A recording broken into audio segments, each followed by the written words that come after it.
Hi friends, welcome to Mamata marketing. మన దగ్గరికి ఈరోజు పిడుగురాళ్ళ మండలం తుమ్మల చెరువు గ్రామం నుంచి ఒక కపుల్ అయితే వచ్చారనమాట. వాళ్ళు పరుపు కొనుక్కుందామని చెప్పేసి వచ్చారు. ఆ పరుపు కోసం అని చెప్పేసి వాళ్ళకి ఏం కావాలని చూపించాము. వాళ్ళు కావాల్సింది కొనుక్కున్నారు, చేసాము. అంతా వాళ్ళ కళ్ళ ముందే రెడీ చేసి ఇచ్చాము. అంతా అయిపోయిన తర్వాత మాటల క్రమంలో మీరు ఏం చేస్తారమ్మా అని అడిగితే, మేము వృద్ధాశ్రమం నడుపుతున్నామండి, 1990 నుంచి వాళ్ళ అత్తగారు నడిపించేదంట, పివి నరసింహారావు ఉన్న టైంలో.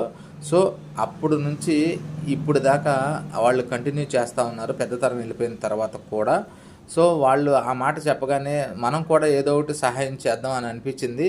ఇమీడియట్గా ఒక రైస్ బ్యాగ్ అయితే మేము వాళ్ళకి కొనుక్కొచ్చి ఇవ్వడం అనేది జరిగింది. మీరు లైవ్లో చూస్తూ ఉన్నారు కదా.